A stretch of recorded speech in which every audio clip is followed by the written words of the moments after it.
The Spill the Wine Show podcast. Hi, everybody. This is your host, Leroy, and some call me the wine guy, Guilford. It's been about 3 weeks since the last posting, and it's beginning of March. Beautiful, beautiful, getting close to springtime. As I was mentioning last time around, that we are looking at getting close to bud break in our Temecula wine country here in Southern California, and picking up maybe some of those cuttings and turning them into your own wine grape farm in the backyard. Yeah, if you listen to last episode, number 10, we talk all about that. Anyways, we're up in the Deleuze Hills on the west side of the Temecula Valley. It's a couple hundred feet higher than the rest of the valley. And right now I'm with some great longtime friends. It's Mike and Paula Carol. And we're on their little farm/ranch that looks down on our beautiful Temecula Valley. Now, as you know, I've been talking over the last on and off a couple weeks about some of the inspiration to actually be involved in the farming end of things. So Mike and Paula, Carol's last name, you can get guys mixed up real easy, as long as I've known you. That's right. But first things first, we never talk about wine unless we're sipping it also. So how about a little cheers here? Cheers. Okay. And we are actually sipping on this yummy $5.99, this brand called Vinophobia at the grocery outlet stores. This Chardonnay for the money is really good, especially for breakfast, don't you yes, think? Yes, very good. Wonderful. My kind of breakfast. Amen.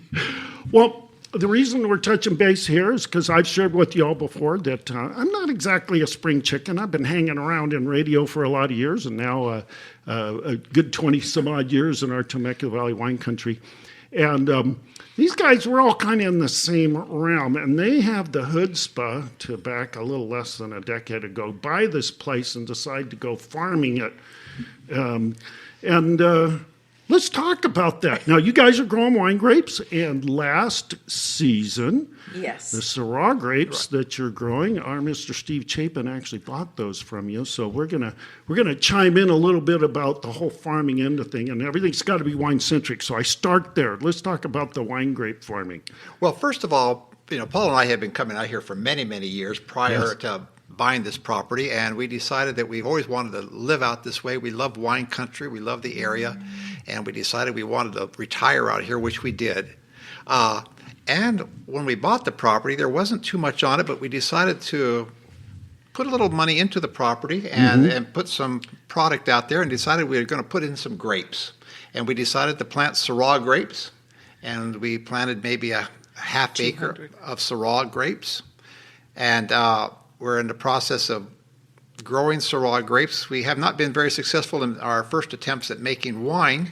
So this last year we decided to maybe just sell the grapes. And that's another whole thing, isn't it? It is. Viticulture versus enology, right? Yes, it's a lot of chemistry. Yeah, we didn't realize, we went into this, I was a little bit naive, not realizing how much was involved in planting grapes, growing vines, and processing grapes and making wines. So it's been quite a learning experience.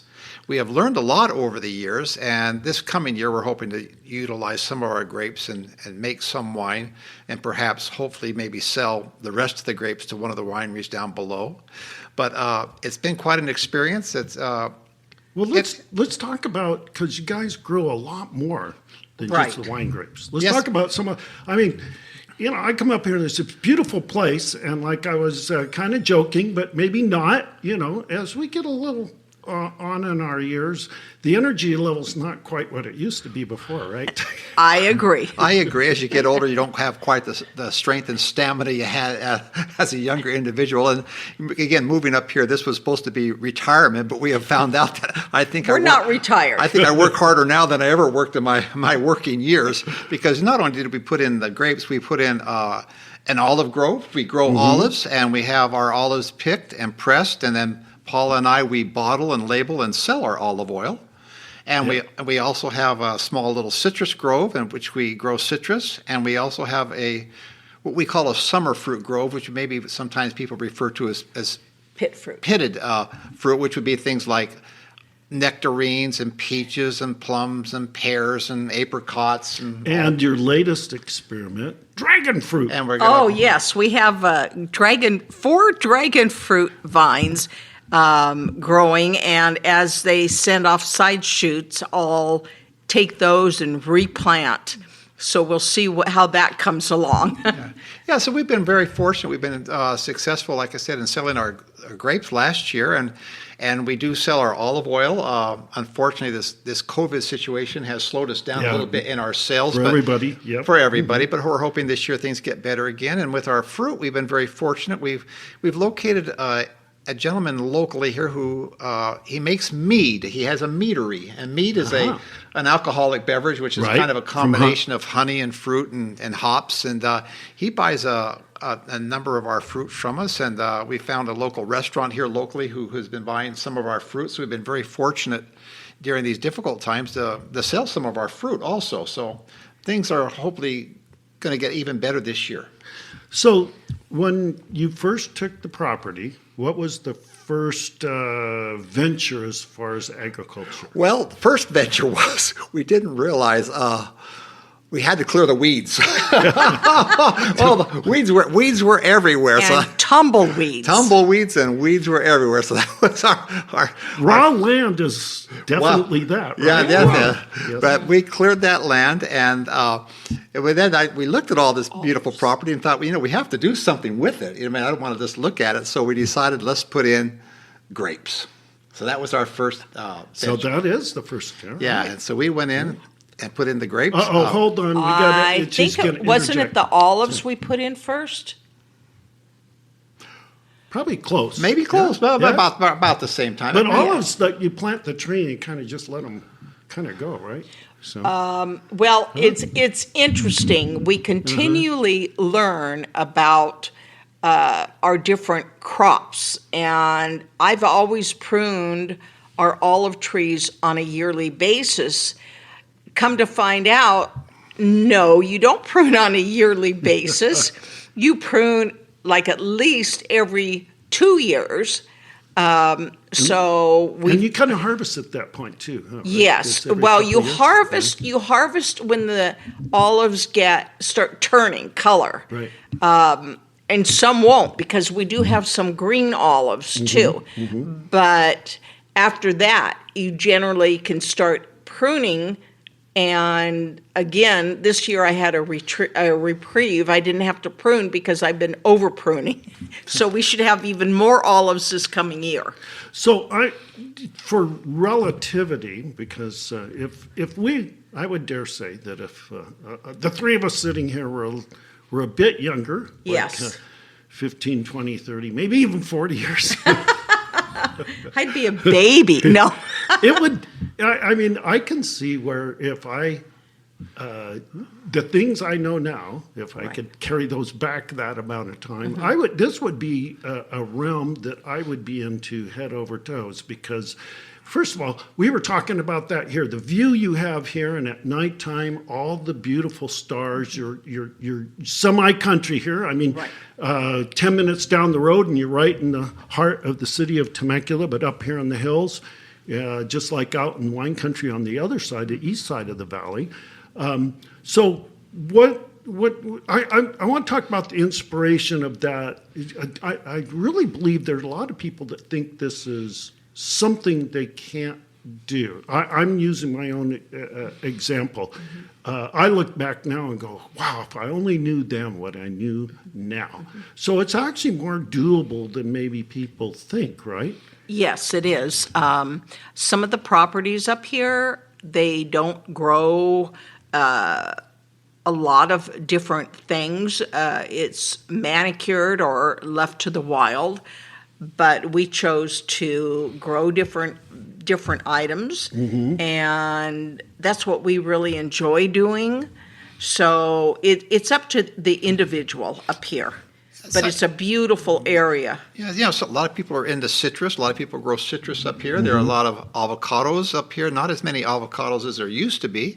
A lot of those have gone by the wayside because of the amount of water that avocados take. Right. And the I water, understand that avocados during their prime part of their growing season is like up to 400 gallons a week Yeah, per tree. they're major tree. consumers of water, and avocados are very susceptible to the weather. You get an extreme cold front or extreme warm front, and you lose the avocados. And so they haven't been quite as profitable, I don't think, for the avocado growers as maybe they used to be in the past. And they give an incentive, which you guys are probably do. aware of. Now, Rancho Water District, in conjunction with the state, will actually give you $15,000 per acre for crop conversion. Yes, they will. That's Grapes right. cost about 20 grand per acre, give or take how much work you're doing yourself for ground prep and all the other kinds of things. Like you said, we're removing weeds, amending the soil, grading and putting in your watering systems and trellising, and then ultimately planting the vines.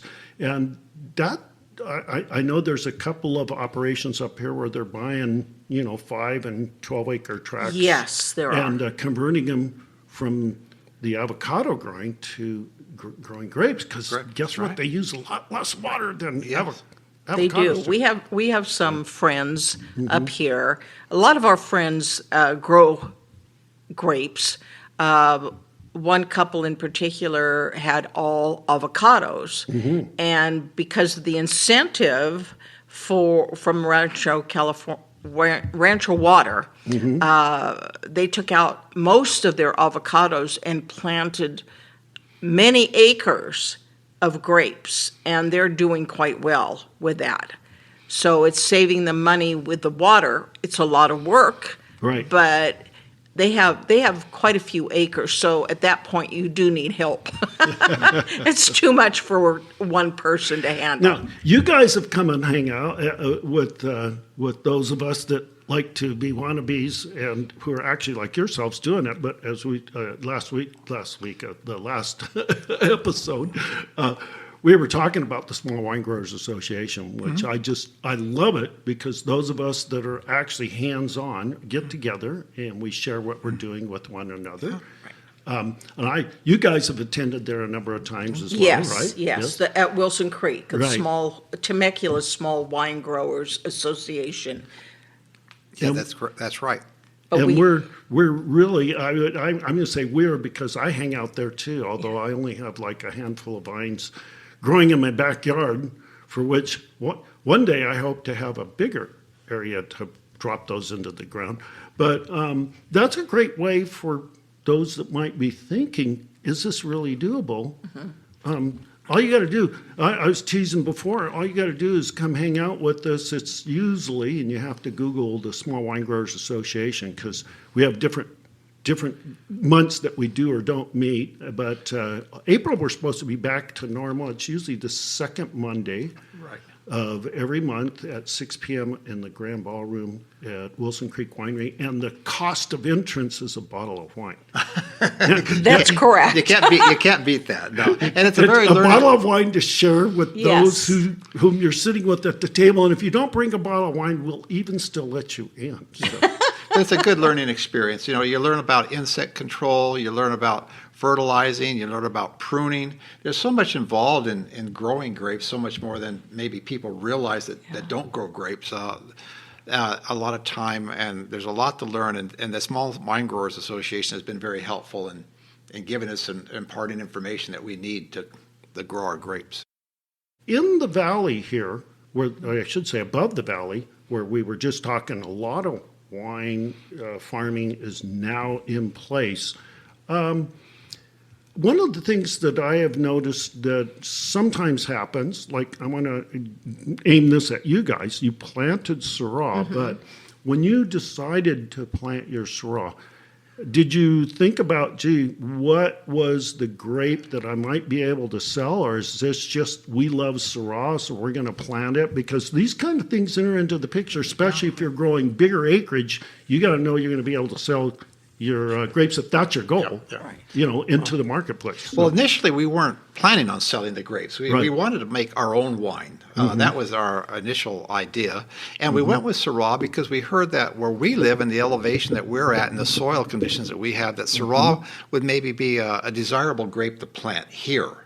And so that's why we like Syrah. So we thought that's why we went with Syrah grapes. As I mentioned earlier, in our first attempt to make wine, we were not very successful. We were not maybe quite knowledgeable enough. And there was much more chemistry involved in making wine than we had realized. And again, the wine just did not turn out that well. That's why we decided the second time around, maybe we should sell the grapes and then do a little bit more investigating, buy a little bit more equipment that's needed to process and make the grapes. And so we're hoping this year maybe to try again. Now they're A small quantity. Small, yeah. Most of them we are already, they're taken for sale. Yeah, but what we do want to try again, we planted some more grapes recently. We planted Viognier. We planted Viognier grapes, and so we're going to maybe see where those go. They're young vines. I don't know if we're going to get many grapes this year, but maybe the following year we should have some decent grapes to process. But this year we're hoping to sell most of the grapes and maybe try making a little bit of wine again on a smaller scale. We tried to make, I think, too much at one time. Yes, and again, not really knowing exactly what to do and how to do it, and realizing what was involved in the process and the continual checking of the wine as it ferments, it did not come out well. And so unfortunately we had to dump it. Now we do, fortunately, within the context of small wine growers, and there are chapters all over the place of home winemaking operations. I know there's a number of people that in the small wine growers that are actually doing that, which sometimes it's helpful to find out one to the next, what are the smart moves and what are not. I'm going to use one gentleman I know who's a phenomenal home winemaker in our valley. His name's Jeff Sanders. And I have had a number of his home wines, and I actually thought he calls his vineyards purely corrupt. Purely corrupt vineyards.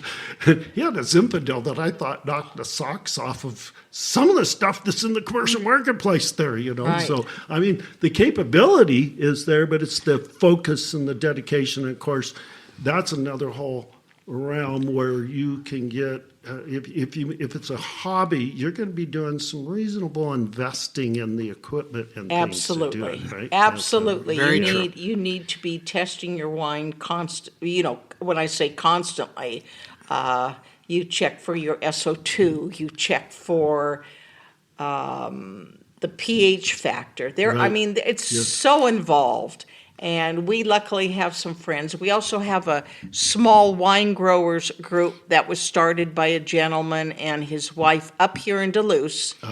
And we are able, members of that, there are some down in wine country all over, and we share our experiences. And we also, what's nice about that too, is that during harvest time, a lot of us will go out and help each other. Yeah. And so that's a nice benefit of that.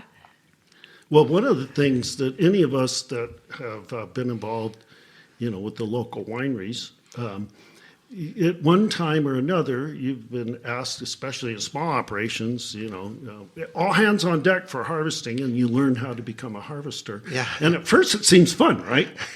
and then You're right, at first it does. and then maybe an hour or two into it, after your fingers are getting numb and your back's aching. Yes, it's not quite so fun anymore, yes. But you can see why you get volunteers to help each other out. Absolutely. You kind of need to encourage one another to keep going, yes. Absolutely. Well, that's for sure, Leroy. So right now, with what you have going, we're right on the edge of bud break. What are some of the things you're looking for? Let's talk again specifically on the vineyard. So Right. We talked about this here in Southern California. We just had some reasonable rain again. Yes. So we're not having a totally dry Southern California winter, but we're not necessarily having an El Nino year as well. Right. So what is the focus right now? Are you actually out there doing irrigating on your vines at this point? You or me? Okay, right now, yes, we are starting to irrigate again. We, of course, had the vines all pruned recently, and we've now fertilized. Right. We've had fertilizer injected into the ground, and so the vines should get a good start. They should be well fertilized. We're starting to water again, and of course we're waiting for the bud break. We'll be composting this week. We'll start composting again. We usually compost every year. We do a little composting for all the vines, and so I think we're prepared for a good bud break. And we sprayed for mealybugs. The mealybugs is an issue also that we have to contend valley's with. been battling. And you guys have traps like some of the other places? I know they're spreading them here and there, trying to keep track of that. Well, we've never had actually any mealybug problem, but we don't want to start with it and have any mealybug problem. So we've sprayed for that, and we perhaps will maybe spray one more time throughout the year. Did you guys, at least this last season, did you have any problem with skeletonizers? Now, I have my 300 some odd vines in my backyard. They're all in little pots and stuff. And I got skeletonizers, and I couldn't believe it. You'd see one leaf gobbled up, and 3 days later, the whole vine is a skeleton. They go fast, and I had to get sprayed to get them in check. But boy, those guys. Now, the interesting thing is the vines are really hardy. They'll munch up the leaves, but the vine popped right back, and a few weeks later, it's popping out new growth. It's not like a disease. These are little guys that come in and do their damage and then move on. We've been very fortunate. We have not had a lot of the issues that other people have had when it comes to those things. The major issue we have had with our vines and our grapes is towards harvest time. The bees come. There are a lot of people up here in the Duluth area that have beehives because they want the bees. Well, you've got a lot. Exactly. Because all the citrus and things like that. There are a lot of people up here with hives to pollinate all the citrus and all the other agricultural crops that are grown up here. But unfortunately, when it gets close to harvest time of the grapes, the sugar level comes up, the bees attacks the grapes. Right. And they can devour the vines. I mean, in a matter of a week, it's amazing. They can just... And then the other thing that a lot of people don't realize, just like with the birds, when sometimes you have to net farm, is when they poke the berry and they start naturally bleeding out the juice, the natural yeast that's on the outside of the skin of the grape will you literally start making wine right on the vine. Not by our design, but by those pesky little guys. Yeah, right? well, this year we're hoping to overcome these issues because we've now purchased bee netting, which is a very fine netting, a little different than bird netting, but, and we're going to net the vines this year. This is going to be our first year of netting the vines. We'll hopefully then more than double our output of grapes over last year. No, that'll be great. So that's so this is all a learning curve. It's a learning curve. Everything is a learning curve, and at the same time, an expense. Right. Now, I'm going to throw this out there because I'm sure there are people probably thinking this right now: is it worth it? You know what? For us, because we just enjoy the outdoors and we enjoy the property. For us, it's worth it. It is, but it's not. I have to say, it might not be worth it for everybody, but for us, it's worth it.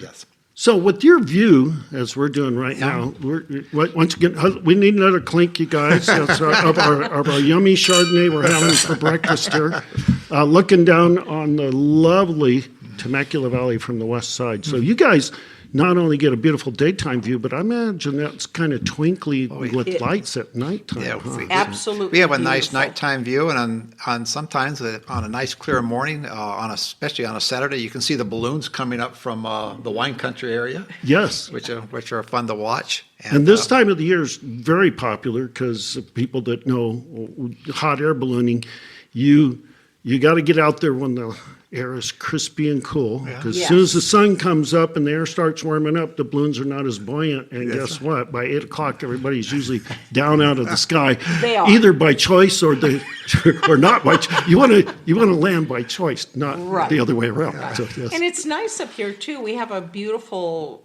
sitting area, and for like the blood moon, I see it coming up in the sky, and it is just incredible to watch that coming up. And also, I mean, we've seen the space station go by, and all the beautiful stars and the constellations, and so it's well worth being up here for us. So I want to throw this out there. So with your learning curve now for, what's it been, 7 or 8 years that you've been up here? Right? 7 years. What would be advice to others who, like up here in Duluth, it's a very attractive place. And what would be the kinds of precautionary things that you might say, here, watch for this, or look for that, or what, anything along those lines, or just drive around and see until something sparkles your eye? Well, there are a lot of, I think advantages of living up here, but for a lot of people, depending upon the individual, there are a lot of maybe disadvantages. Right. For us, we like the outdoors. We like working the property. It's a lot of work. People don't realize it's expensive living in Duluth. Yes. Things cost more up here. You're on propane, which is much considerably more expensive than natural gas. Right. You're limited sometimes on the utilities that you have as far as your cable, your internet services, and things like that. Cell phone. If you get a little further back in the hills there, it's like no man's land. Paula and I are very fortunate because of the openness we have towards the valley. We do have good cell phone service here, but once you go back a little bit. And you're pretty close right here. Yeah. I know if you get further back in the valley, it's another 10 or 15 minutes before you get to the bottom. Before you even get to where you can go down the hill. Just the end of our driveway, you've lost it all. You've lost cell phone we are very fortunate because of, again, the actual location where we get good internet service, but going back further, you're limited on your internet service. Right. Other things that are expensive up here, fire insurance is very expensive up here. We're considered a high fire area, so fire insurance is very expensive. Very expensive. Very, very expensive up here. So those could be some of the disadvantages. But when you look at some of the nice advantages that we have, we have the openness that we have the privacy that we have. Right. We have the views. Paul and I are fortunate we have a view of the city, but other people further back have views of the valley, different views than we have. Well, if you get further towards the ocean, there are some of the hills back here. You get high enough that you can actually see the Pacific Ocean. Some areas you can, and other areas have beautiful valley views. I mean, there are different types of views up here, which are very nice. And again, just having the nature around you, all the trees. And even sometimes we complain about the rodents and maybe the coyotes and things, but having the wildlife around you is kind of nice and fun. Sometimes to see the road runners go running on by, little things like that are kind of fun to see. So I'm going to switch gears now. Okay, because you wouldn't be growing wine grapes if you didn't love wine. You could grow wine grapes even if you didn't have a thing for wine, but you could be a really good wine grape farmer, just don't like to drink it, right? So, but now we are sitting here sipping some yummy Chardonnay, but let's talk a few. What are some of the wines that you guys are like, oh my gosh, we just had such and such. We got to tell you about it. So anything come to the top of your head right now? Because what are some of your favorites, Paula? Yeah. One of my very favorites is what Steve Chapin of Chapin Winery produces. Very excellent wines and a wonderful place to go and spend the afternoon. They serve you your tastings. You can bring your own food if you sit to the side. Now, I have to interject because people know I worked for Steve Chapin for years. I didn't set this up, folks. No, he did not set it up. We also enjoy Fazeli cellars. He, BJ makes a lot of blends, and they are phenomenal. We enjoy going there. His food, his restaurant is really nice. And I will dare say myself that I'm a member there as well. So yes, we'll kind of chime in together there. That's right. Okay. Actually, my wife, Margie, she that's one of her favorite places. Yes. Yes. And we belong to Oak Mountain again. They have a wonderful restaurant. I mean, I can name a number of wineries in Temecula, but I think over the years... But what are some of your favorite wines? My favorite wines? I like the 2017 Syrah from Chapin is one of my favorites. Fazeli, they make what's called Pandemonium. Yes. And that one, if you let it age a little bit, it is, unbelievable wine. Let's throw something like Total Wines or Trader Joe's or the local grocery store into the mix. What do you think? Well, I'm more of a red wine drinker, so I prefer some of the red wines. Again, we grow Syrah. I'm kind of partial to Syrah. I like Cabs. I think those are I'm very fond of those. I find, even, Costco has some wonderful wines at great prices. I wouldn't hesitate to buy wines there. And our local grocery outlet that just opened up, folks know I've talked about that before, and I have a brother who actually is a wine buyer with them at one of their bigger stores. And I have to find that more wine. More Perfect. wine. There is a standalone Petit Verdot from Yolo County, which is an area along the coast up above Napa. And Petit Verdot is not made as a standalone wine very often at all. It's mild in esse flavor, but boy, is it full of body and intense color.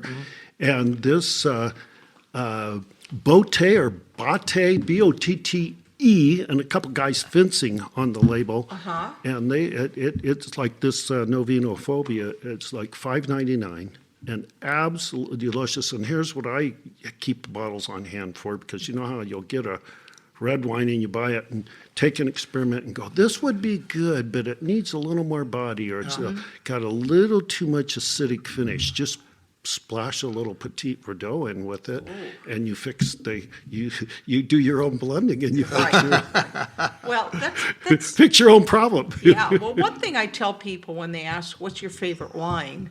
or if you go out to eat, what do you order? And I tell them, look at the blends, because usually they're a little bit cheaper than a particular variety of wine, and they're better balanced. That's what they're doing with blends. So I tell them, look for that. If they're inexperienced, that's the best way to do it. Now, I'm going to have a little fun here at your expense, because if people are hearing this noise on the table coming through the microphones, Paula doesn't have a set of headphones on, but as we do when we drink wine, we have to spin it, right? Yes. That's a natural habit. It is. You got to keep it fun. So, all right. So here we are, this beautiful March morning. You're looking forward to everything when we're talking about farming is all centered around ultimately the harvest, correct? Right. So now you're at a point here. First, we're looking for bud break on all the different things that you're growing, right? Yeah. Now, with the exception of with your citrus trees, which do multiple crops a year, at least 2 crops, right? So you're in the midst of some heavy citrus harvest right now again for winter? Well, we have things to harvest. Yeah, but it's tapering off. The main harvest is almost over. We have a little bit more to go, but it's almost done. And now, of course, the summer trees are all in blossom. Right, and they look beautiful down the way here. And so that'll be coming in a few months, and we'll work through that season. And then as we move on through the year, the olives will mature. Right. And we'll have the olives picked. And then you guys are going to create your own olive oil again. And then we'll create our own. Yes. Yeah, we'll we sell it at Chapin Winery like you've done it. We have a local individual up here who has a crew that lays the nets, picks the olives and presses the olives for us. And we have that all put in stainless steel tanks, which comes back to our home. And then at that point, Paul and I, we bottle, label, and the olive oil and sell the olive oil. So that'll be coming late. That's all later in the year. Let me dial back a little bit. So what are the citrus varieties that you guys are farming? Well, quite a variety of citrus. We have a variety of different types of tangerines. We have different oranges, blood oranges, navel oranges, Valencia oranges. We have different lemons. We have and I have to say, I know because I've eaten a number of them, because you guys always bestow us with many at the winery, and we love that. It's especially your tangerines. Yeah, and we have different lemons, Meyer lemons, Eureka lemons. We have different varieties of grapefruits. We have the white grapefruits, which are the most maybe popular. We have the pink or ruby grapefruits. We have orange grapefruits that are referred to as cocktail grapefruits. They're a little unique grapefruit. They're orange inside rather than pink or white. We also have kumquats. Some people like kumquats. We have kumquats growing out there. That would be, I think, the majority. Of our. We have navel oranges. Again, different Valencia types, oranges, and different varieties of tangerines, and more than one variety. So we just have a variety of all different citrus. So they can be very prolific in their production. So you do have a number of a number of places buying your fruit? Well, we have or we have a couple sources. Mm-hmm. We have a couple sources. Right. We have a local restaurant down here in Temecula that uses some of our fruits and some of the dishes that they make. And then, as I said, we have a meadery who buys our fruit, who makes meat. And so, and then on top of that, we do make juices and things like that. We give a lot of our fruits to friends also. And when it comes to the summer fruit, that's kind of the same thing. We sell some to the meadery, to the restaurants. And Paula has taken up, since we've moved up here, which is new for her, she's taken up canning. I guess you might refer to it as canning, but it's actually putting in jars. Right. Paula makes various types of jams and preserves and different kinds of apple butters, all kinds of things that people seem to love, which we give to a lot of friends and give out as gifts and pass along to different people. You wouldn't necessarily define what you're doing as a business per se. No, it is. Right? But I mean, there is some remuneration. It's definitely a business. We try to sell as much as we can. Right. We process our own what might be considered leftover, but no, it's definitely a business. We try to process as much as we can. In the sale of our... Oh my gosh, we were speaking of jam and it just got set right in front of me. Fig jam. Yeah, That's for you. No, Oh my gosh. So we really consider the property a business. We try to make it as profitable as we can. We try to sell as much as we can. Again, the last 2 years have not been as profitable as we'd like it to have been because of the COVID situation. Right. It has limited. And a lot of businesses suffered that. It's limited our sales. But no, this is definitely a business. In that realm, because you are in the agricultural end of things, there are, and this is, once again, I want to get back to the inspiration and to the alluring of those that may be pondering and thinking, how could I really do that? There are advantages out there from the standpoint of our agricultural programs for planting different kinds of varieties of grapes and fruits and so on that give you a little bit of an advantage. Is my understanding right? I mean, I know there's some special loan programs that if people are thinking about going, into the farming end of things.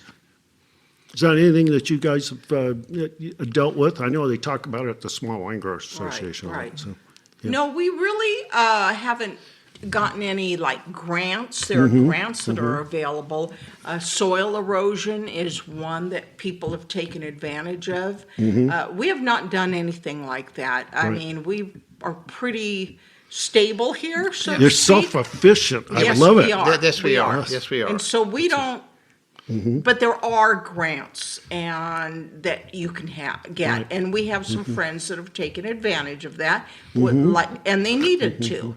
So another crop that's starting to take off here in Duluth is coffee, specialized coffee. Oh, no, that is fascinating. That I did not know. Yeah. No, it's apparently very expensive coffee. Yeah. Well, we do have the cooler climate up here. Right. And a friend of ours that we know, Alex Prestafilippo, his Poggio Liano brand, he's growing Pinot Noir a little further back up and in higher altitude, and it seems to be producing some fine fruit compared to what happens when it's down on the Temecula Valley floor where it gets scorched. It's too hot. Yeah. It's too hot. Even up here, if we have days that are, we'll have days that are 110 degrees.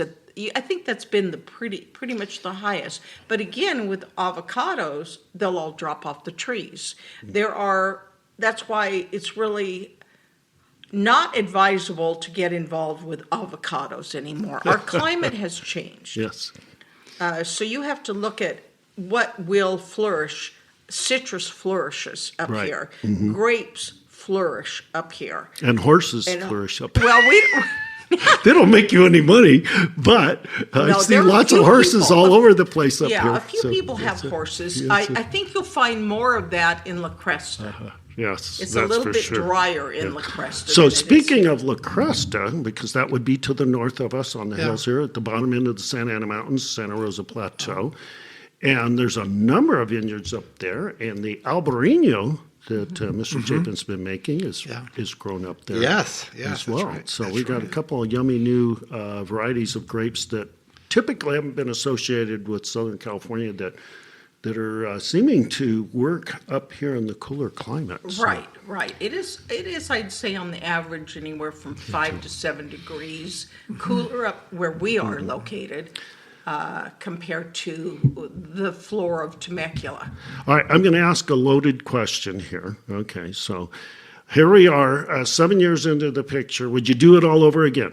Oh yes, we do. Yeah, Okay. the experience is invaluable. We would definitely do it all over again. And let's face it, we're since we're all kind of in the same category Right. age-wise here, we're talking about our retirement years, right? Yes, we so are. if we're in our retirement years and we can do these things, guess what? If you're a lot younger and listening, don't pass it by. You may be missing a very fun part of life. Right. I agree. Definitely. Yeah, we would never trade the experience that we've had, but we have to be realistic. We are getting older. We don't have quite the strength and stamina as we used to, even when we initially got involved in the property. So, I can see down the line somewhere where you might say, I would not leave the valley. We love the valley out here, but we might have to scale down a little bit. Right. Or we get to a point where maybe we have to hire, maybe we do so much ourselves. Right. We might have to a point where we maybe have to hire a little bit more help to help us to maintain the property.